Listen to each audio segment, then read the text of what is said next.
రేవంత్ చేస్తున్న దౌర్జన్యాలు భరించలేకనే ప్రజలు శాపనార్థాలు పెడుతున్నారన్నారు కేటీఆర్. హైడ్రా విధ్వంసం, ఆర్ఆర్ ట్యాక్స్, భూ కబ్జాలు, అంతులేని అవినీతితో ప్రజలను వేధిస్తున్నారన్నారు. బ్యాగులు మోయొద్దని కాంగ్రెస్ ఇన్ఛార్జి అనడం పెద్ద జోక్ అని, రేవంత్ జీవిత చరిత్ర తెలియకుండా ఆమె మాట్లాడుతున్నారన్నారు. అప్పుడు ఇప్పుడు ఎప్పుడైనా రేవంత్ చరిత్ర అంతా బ్యాగులు మోయడమేనని కేటీఆర్ ఎద్దేవా చేశారు. ఢిల్లీకి వెళ్ళి కొత్త ఇన్ఛార్జ్ గారు వచ్చిండ్రు, వారికి స్వాగతం పలుకుతూ కాంగ్రెస్ వాళ్ళు సమావేశం పెట్టిండ్రు. అందులో 3 ఆనిముత్యాలు లాంటి మాటలు నేను చూసిన. 3 ఆనిముత్యాలు, ఒకటి కాదు, 2 కాదు, 3. ఒకటి, రేవంత్ రెడ్డి గారు సెలవిచ్చిండ్రు ఏమని, మంచి మైకులలో చెప్పాలి, చెడు చెవుల్లో చెప్పాలి అన్నాడు. నేను రేవంత్ రెడ్డి గారికి చెప్పేది ఏంటంటే, మంచి మైకులో చెబుదామంటే ఫస్ట్ నువ్వు చేసిన మంచి అయితే ఏం లేదు, రెండవది మైకులో చెబుదామంటే కరెంట్ కట్ అవుతుంది. ఏం చేయాలి మరి, మంచి ఆడికెళ్ళి చెప్పాలి, మనం చేసింది ఉంటేనేమో చెప్తా అందుకుంటుంది.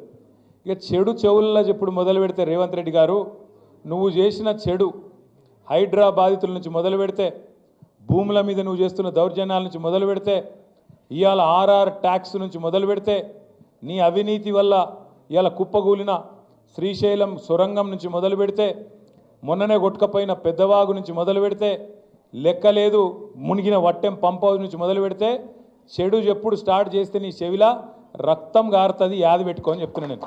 ఎందుకంటే చెడు చెవులో చెప్పాలి, మంచి మైకులో చెప్పాలి అని చెప్పి రేవంత్ రెడ్డి గారు చాలా తెలివిగా చెప్పినా అనుకొని ఆయనదైన డైలాగులు కొడుతున్నాడు. ఇంకా విచిత్రం అనిపించింది నాకు.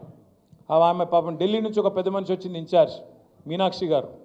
ఆమె చెప్తున్నారు, మీనాక్షి గారు ఆమె ఎయిర్పోర్ట్లో దిగంగానే కాంగ్రెస్ వాళ్ళట కొంతమంది ఆయనతో ఆమె బ్యాగులు మోసేందుకు గురికొచ్చిరట. ఏది, రైల్వే స్టేషన్లో దిగంగానే బ్యాగులు మోసేందుకు గురికొచ్చిరట. చాలా తప్పు, మీరు బ్యాగులు మోయొద్దు, బ్యాగులు మోసి మీ ఆత్మగౌరవాన్ని దెబ్బతీసుకోవద్దు అంటుంది. అమ్మ మీనాక్షి గారు, మీకు ఏం చెప్పాలి మేము? నీ పక్కన కూర్చున్నాడు బ్యాగులు మోసే గాడికి వచ్చిండు.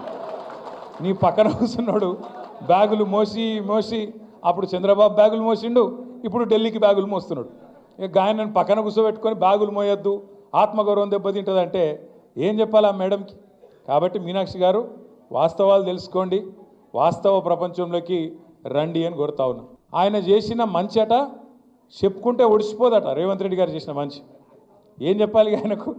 ఈ 15 నెలల కాలంలో మీరందరూ వాట్సాప్లు చూస్తున్నారు, యూట్యూబ్లు చూస్తున్నారు.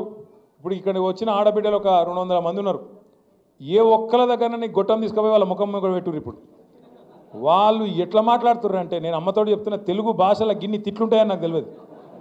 చూస్తుండ్రా అమ్మ ఏమేమి మాట్లాడుతుండ్రో రేవంత్ రెడ్డి గురించి. అరే ఏం తిట్లు అవి, ఏం తిట్లు! మనిషి అంటోడు ఇంకోడు రోషం ఉన్నోడైతే ఈ పాటికి ఇక్కడ పాడుబడ్డ బాయి చూసుకొని దుంకి వస్తుండే. కానీ రేవంత్ రెడ్డి కాబట్టి బ్రహ్మాండంగా బతికేస్తున్నాడు. ఇంకా మంచి చేసినా డైలాగులు కొడుతుండు.